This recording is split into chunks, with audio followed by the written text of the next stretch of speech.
Hello मेरी प्यारी बहनों, कैसे हैं आप सभी।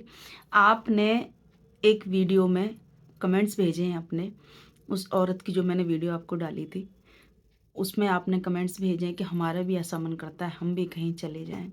आपसे विनती है मेरी बहनों कि आप ऐसा कुछ ना करें। देखिए, वो स्त्री भी वापस आ गई, इसका मतलब क्या है। और वो कृष्ण जी की पूरी पूरी भगत थी कि कृष्ण जी ने उसको ये प्रेरणा दी होगी कि आप अपने कर्म से मत चूको। जो ड्यूटी मैंने आपको दी है उसको आप पूरा निभाओ। अगर आप आधे में छोड़ के आ जाओगे तो मैं आपका साथ नहीं दूंगा। और वो वापस आ गई और उसको ये प्रेरणा मिली कि मैं 2-4 साल के बाद जब मेरा समय आएगा, मेरी बहनों और भाइयों, समय हम सबका आता है। पुराने राजा महाराजाओं के पुराने ज़माने में भी 4 भाग बताए गए हैं जीवन के, जिसमें बाल्यावस्था है, युवा अवस्था है और बुढ़ापा है, और उसमें वानप्रस्थ दिया हुआ है। यानी कि आप 75 या 50-55 के बाद आप स्वयं ही वानप्रस्थ या भक्ति में आप लग सकते हो। आपको कोई कुछ नहीं कहेगा। जब बच्चों की शादी हो जाती है तो वो आपको बिल्कुल वैसे भी नहीं पूछेंगे, पूछते तो आज भी नहीं है, अभी अपनी अपनी ज़िंदगी में सब मस्त रहते हैं। तो बहनों, मेरा कहना ये है कि आपके पास एक वक्त ज़रूर आएगा, लेकिन जब तक वो वक्त नहीं आया है तब तक अपने धर्म से हिलना पाप माना जाएगा। कृष्ण जी भी इसकी इजाज़त आपको नहीं देंगे, आपका भगवान भी आपको इसकी इजाज़त नहीं देगा, क्योंकि उस भगवान ने स्वयं आपको ये ड्यूटी दी है। चाहे वो आपके पास्ट कर्मों की है और चाहे इस जन्म की है, किसी भी जन्म की है, लेकिन अगर आपको एक धागे से उसने बांधा है तो उस धागे से बंधे हुए ही आप अपने कर्मों को पूरा कीजिए। हाँ, मैं समझ सकती हूँ कि उलझने, दिक्कतें, कष्ट इस गृहस्थ के जीवन में बहुत आते हैं। वैसे भी कहा गया है बहनों और भाइयों कि संत बनना और साधु बनना बहुत आसान है। आप कभी भी छोड़ना तो बहुत आसान है। आप अपनी ज़िम्मेदारियों से मुँह मोड़कर आज मैं भी यहाँ से निकल के चली जाऊँ, 2-4 दिन के बाद मुझे कोई नहीं पूछेगा, किसी को ज़रूरत नहीं है मेरी। लेकिन मेरी अंतरात्मा ही मुझे आगे चलकर बीच में मझधार में छोड़ देगी कि अगर मैं क्या करूं, ना इधर की ना उधर की।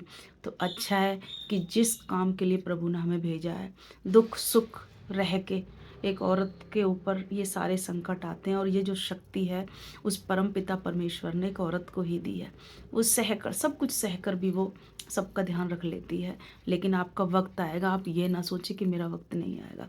आएगा आपका वक्त, जब आपको कोई नहीं रोकेगा टोकेगा। आप एकांत में बैठकर अपनी पूजा भक्ति में लीन हो सकती हैं, अपनी खुशी के लिए कुछ भी कर सकती हैं, अपने आप को प्रसन्न रखने के लिए अपने दायरे में रहकर। दोस्तों, अगर मैं भी आज कुछ कर पा रही हूँ, ये ऑफिस मुझे मेरे पति ने खोल के दिया है, तो मैं अपनी हद में और दायरे में रहकर ही कर पा रही हूँ।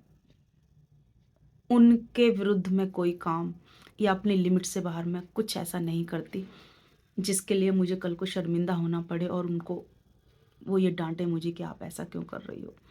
तो मेरी बहनों, आपसे विनती है, मैं जानती हूँ समय सही नहीं है, कठिन है आपके लिए, मेरे लिए भी बहुत कठिन रहा है। ऐसी बात नहीं है, मैं फूलों की सेज पर चल के यहाँ तक नहीं पहुँची हूँ।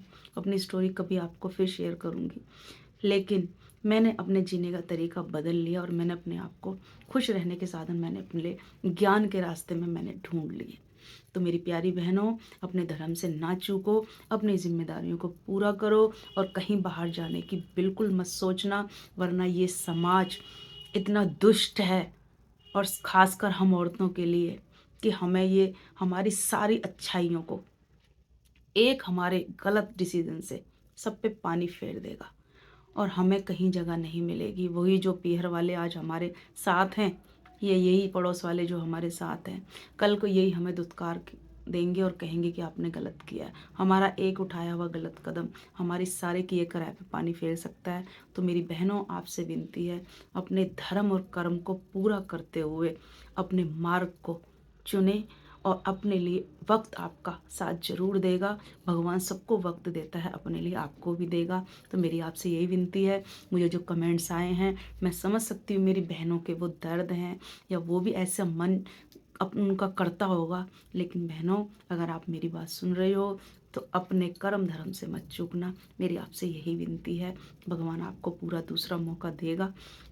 ऐसा ना हो कि अगर आपने इस जन्म में अपनी जिम्मेदारियों से मुंह मोड़कर आधे में छोड़कर चली गई, या आपने कुछ अपने आप के साथ कुछ गलत कर लिया, तो ये प्रकृति आपको जब दूसरा जन्म देगी तब भी आप किसी अर्थ में नहीं रहोगे।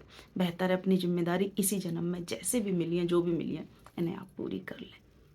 दिल से ना करें, दिखाने के लिए ही कर दें, जितना आपसे हो सके उतना कर दें। जय माता की मेरी बहनों, मेरी कोई बात आपको बुरी लगी हो तो मैं क्षमा प्रार्थी हूँ। Thank you so much.